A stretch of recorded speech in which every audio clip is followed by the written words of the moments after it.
here come the Young Turks. Now, not us. Young Turks means young progressives looking to overthrow the established system. In the case of the media and journalism, apparently they're going to be led by Glenn Greenwald. And Glenn Greenwald, of course, famous for breaking the Edward Snowden story and worked at The Guardian. He'll now be leaving The Guardian. He'll be teaming up with Jeremy Scahill and Laura Poitras. And what they're going to do is start a whole new media organization, which is apparently backed with significant funding from Pierre, let's see if I can do this right, Omidyar. For a guy named Cenk Uygur, I have horrible trouble pronouncing anyone's names. Everybody who watches this Young Turks knows that.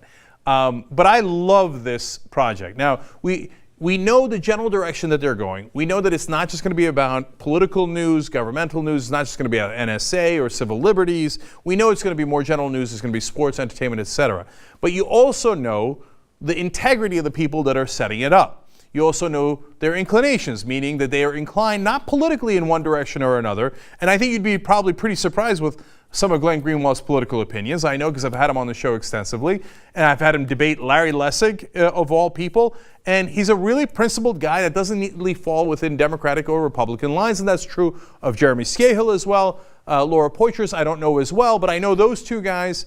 And what we know about them is that they have integrity, that they don't swing with whatever the Democratic Party says, certainly not with what the Republican Party says. They actually believe in challenging the government, challenging authority. And that's why I'm saying in terms of journalism, they're the Young Turks.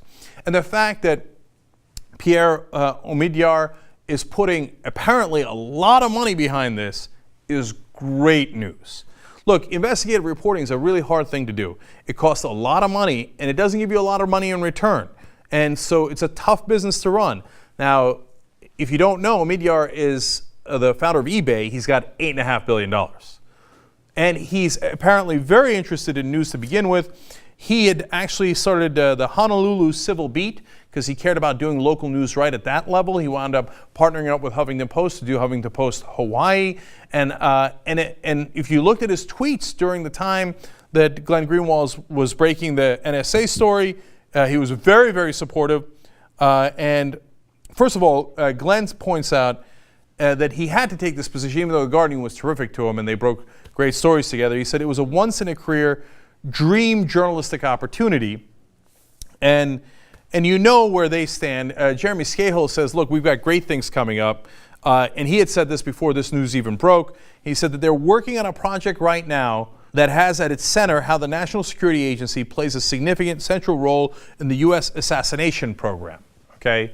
And so that's an amazing story. If those are the kinds of stories that they will pursue in this new venture, that's fantastic. We desperately need an outlet that can afford to do investigative journalism and will be unafraid of the government and the power structure and take them on boldly and aggressively.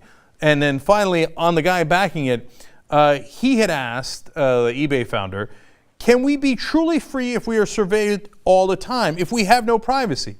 I think that's a really important debate to have.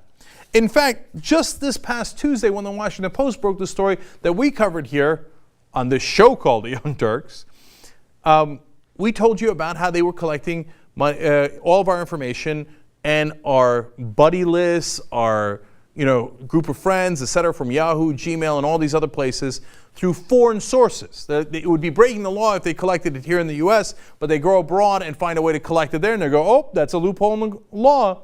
Well, Omidyar said, there goes freedom of association. NSA collects millions of email address books globally. So obviously, if you care about civil liberties, if you care about our Constitution, if you care about journalism, his heart appears to be in the right place. He couldn't have picked 3 better people to start the organization with. Obviously the proof will be in the pudding. We'll find out how it goes once it's established. But right now it looks incredibly promising. And who knows, it might just save journalism. And I say that not just because of this one institution, but people copy success. If they have success with this, as Glenn did at The Guardian, as Jeremy Scahill has at The Nation and with his books and the movie that recently came out, well, then people might begin to copy them and go, oh, wow. If it turns out, if you're actually representing the interests of the people as opposed to the government and the people in power, people will actually read what you write. they'll actually follow what you're doing. So if they really are the Young Turks of reporting and doing journalism, boy, that would be fantastic.